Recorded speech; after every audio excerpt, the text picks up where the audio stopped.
guys, welcome back to my channel, and today I've decided to give you guys a quick little review of the show Fate, the Winx Saga.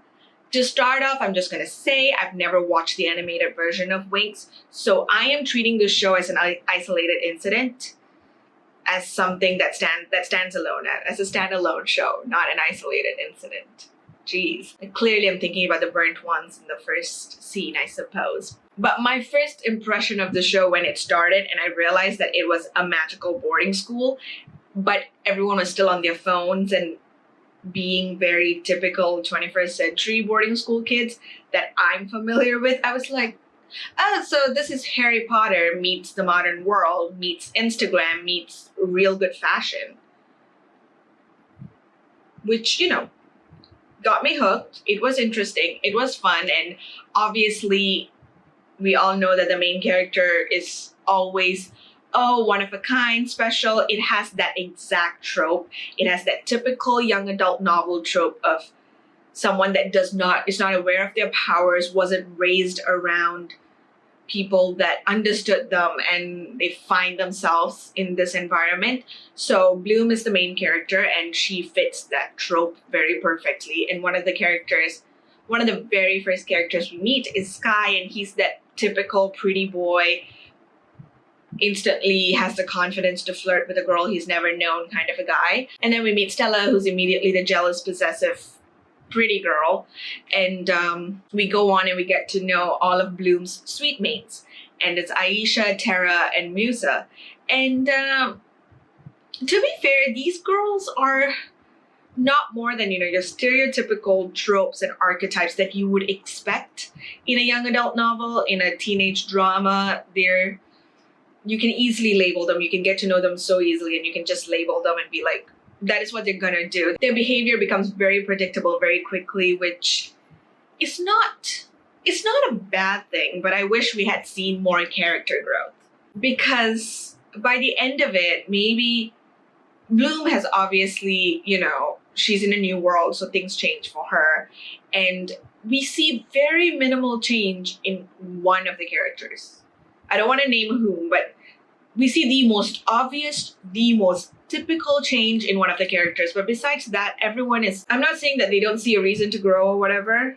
Okay, maybe two characters learn how to grow and embrace who they are. The rest just kind of seem stuck. And if they don't tackle that in the next season of the series, I think it'll be hard to keep expanding upon the show. So that's my one thing, I guess. I know that it takes more time, and they only had 6 episodes, and it takes a lot more to fill out characters and yet have the action that you want to have and build up drama. So maybe next season will be longer and they can really work on that. Since it's a very typical teen drama, I would say that it's very easy to watch. It's not stressful at all. Like some TV shows, you're constantly on edge about what's going to happen next and who's going to get in trouble, blah, blah, blah. But with this show, somehow or other, at some point you're like, oh, did that really happen? That seems bad. But overall, you just know that things are okay, so to speak.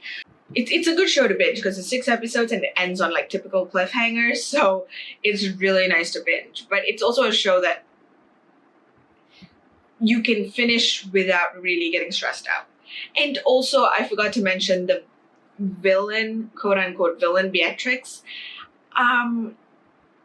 I just want to know something. Why is it the villainous characters, or the characters that are not fitting in with the ideals of the people around them, why do they always have to be this goth, badass kind of girls with dark lipstick and a particular style? I don't get it. Why can't they be nice and wearing pretty floral dresses?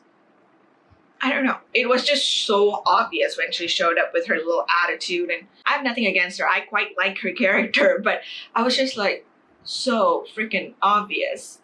Don't worry, I'm not spoiling anything for you. The moment you see her, you'd know that as well. I would say that nothing unexpected happens in this show, and I'm not saying that it's boring. I'm just saying that everything happens according to what you would expect from that specific trope. Especially if you've read enough young adult novels and you've moved on to adult novels, you just know what to expect from a character build-up like they did for Bloom, and what to expect from the people that surround her, because they all have to balance each other out, and they do, obviously. And it's just whatever. Like, I didn't find that part too exciting. However, I did like the fact that there were a number of strong, capable, witty, badass female characters, like the headmistress Dowling, Rosalind, Beatrix, Queen Luna. They were all great characters. They were all great characters, and they may not like all be on the same side of things, but they wield power pretty well, and it's just really nice to see that kind of representation in the media. And I'm looking forward to a season 2, because I honestly want to know more about the older women than the actual main characters. Like, the Winx Club are a bunch of cute 16-year-old girls, but I want to know more about Rosalind. I want to know more about Queen Luna and her intentions, and I want to know more about how Mistress Dowling ended up where she is.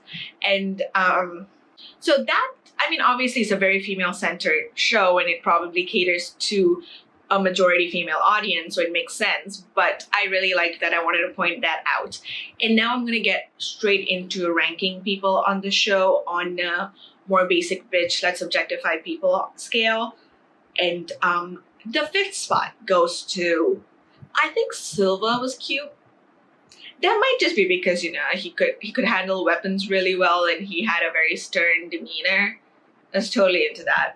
Also, you know, he was one of the few people that was not supposed to be teenagers on the show, and that helped, I suppose. 4th place is Sky, because I'm not going to deny that he has typically attractive features and a great bone structure, and he seemed nice.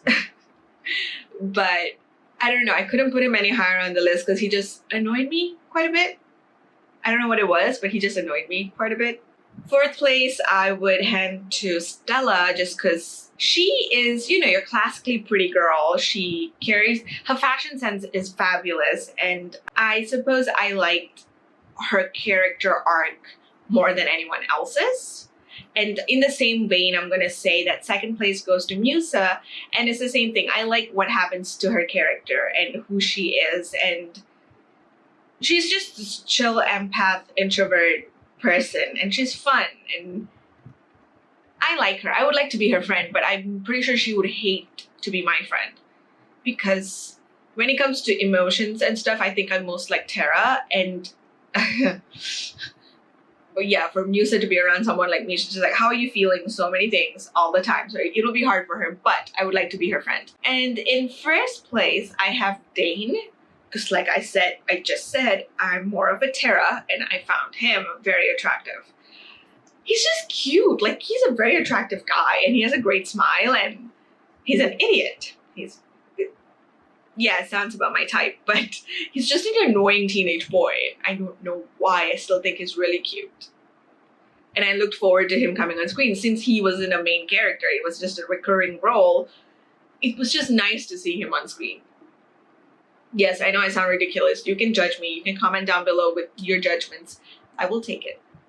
So, in conclusion, what I'm saying is, don't watch this show expecting it to be like your next show that you're going to watch, because first of all, there are only 6 episodes, and probably only start the show if you have the time to spend on all of it in a day. It's not like worth waiting days. It's not worth like sleeping on it or whatever. Just watch it. And watch it if you just need to chill. And I know that we're all mostly locked down in quarantine. We can't hang out with friends. Maybe it's a good show to just watch in like a Zoom session together, so you can just bitch about the characters and get it over with. That is my recommendation. I definitely think this should be like your next Zoom sesh with friends show. Like, you all start it together and then binge it. Wow, the weird recommendations you have to make during the COVID-19 pandemic. Life is weird. But yeah, if you like teen drama, definitely watch this show. If you liked the Winx Club, I've read a lot of things about how they replaced certain characters and they whitewashed a couple of characters. So I get that if it's not your thing, you wouldn't want to watch it, because yeah, we tend to get attached to our characters, and when they change them, it's very frustrating. So let me know where you fall on the scale. Are you a Winx Club fan that really, really wants to watch this show, or are you a Winx Club fan that does not want to get anywhere near Fate? Like, just let me know. And till I see you guys in my next video, goodbye.